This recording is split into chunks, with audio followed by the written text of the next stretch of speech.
Mr. Jones had a few days' holiday, so he said, "I'm going to go to the mountains by train." He put on his best clothes, took a small bag, went to the station and got into the train. He had a beautiful hat, and he often put his head out of the window during the trip and looked at the mountains.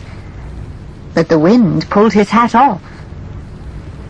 Mr. Jones quickly took his old bag and threw that out of the window too. The other people in the carriage laughed. "Is your bag going to bring your beautiful hat back?" they asked. "No," Mr. Jones answered, "but there's no name and no address in my hat. There's a name and an address on the bag. Someone's going to find both of them near each other, and he's going to send me the bag and the hat." An old lady went out shopping last Tuesday. She came to a bank and saw a car near the door. A man got out of it and went into the bank. She looked into the car. The keys were in the lock.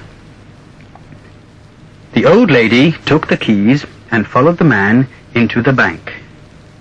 The man took a gun out of his pocket and said to the clerk, "Give me all the money."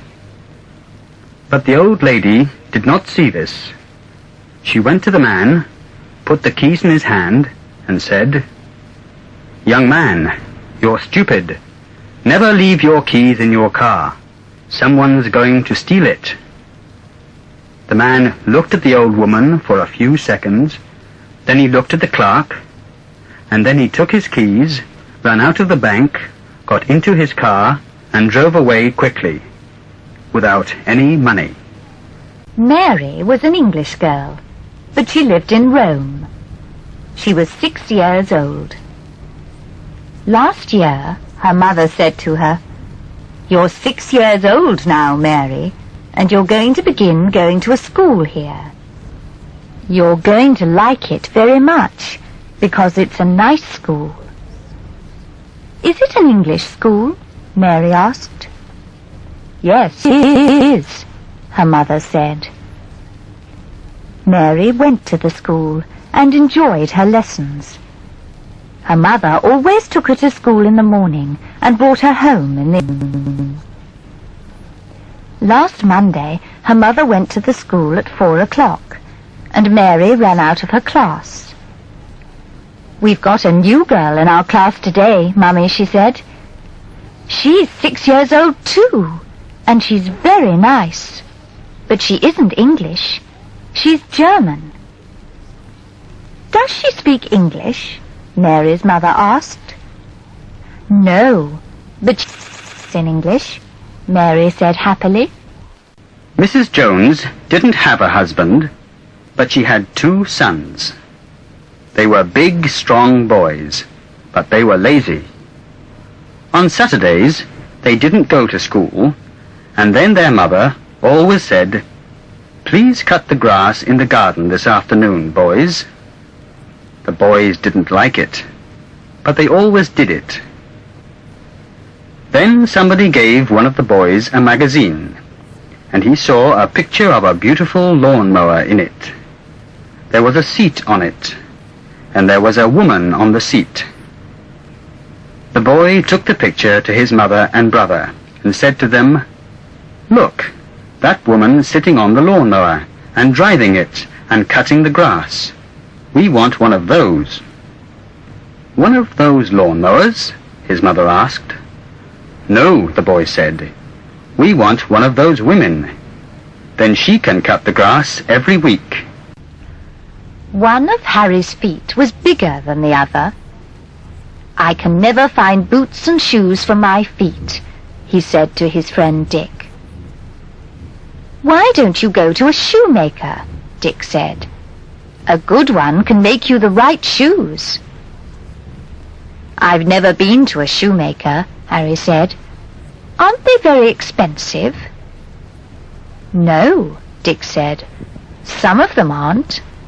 There's a good one in our village, and he's quite cheap. Here's his address." He wrote something on a piece of paper and gave it to Harry.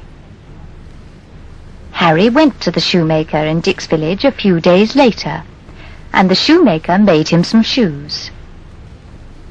Harry went to the shop again a week later and looked at the shoes. Then he said to the shoemaker angrily, "You're a silly man.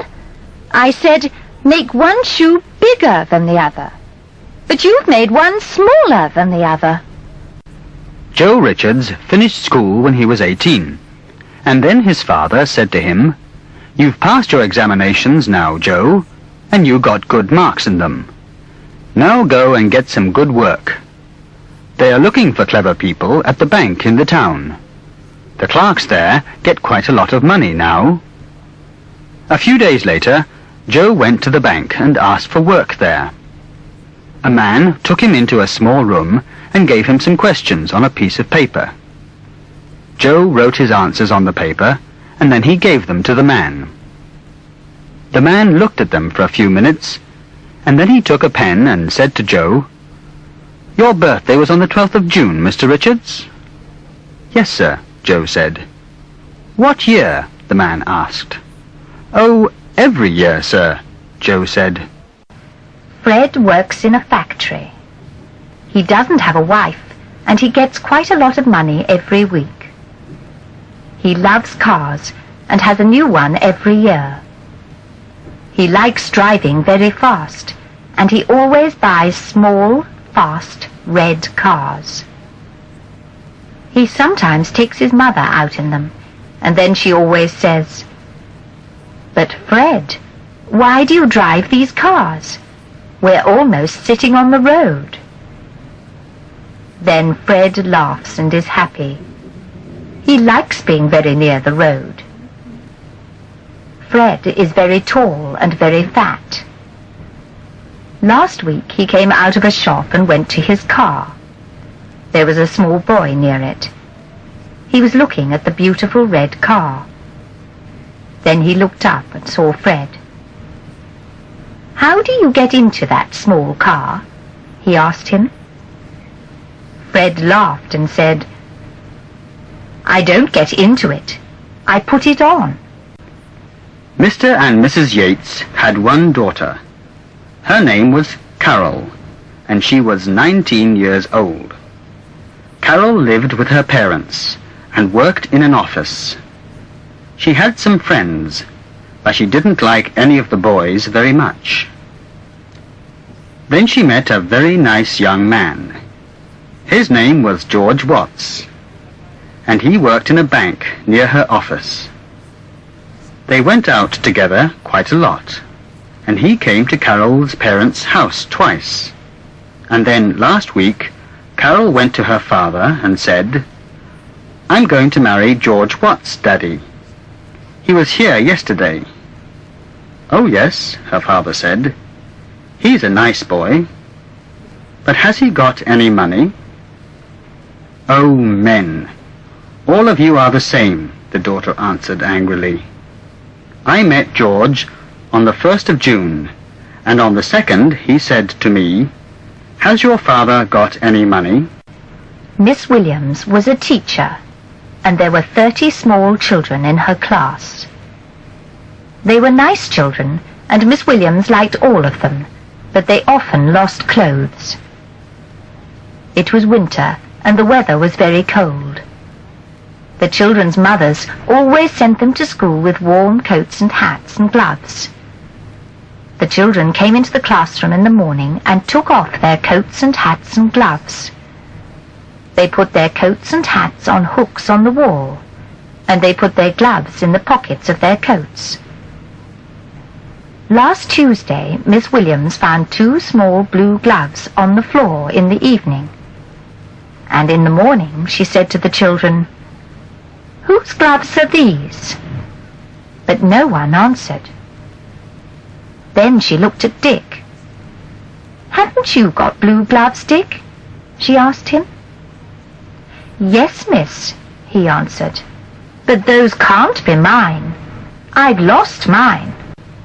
Whitebridge was a small village, and old people often came and lived there.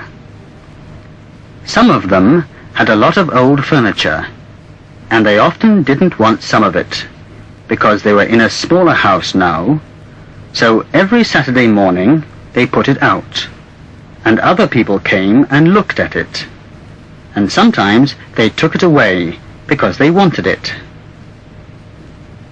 Every Saturday, Mr. and Mrs. Morton put a very ugly old bear's head out at the side of their gate, but nobody wanted it.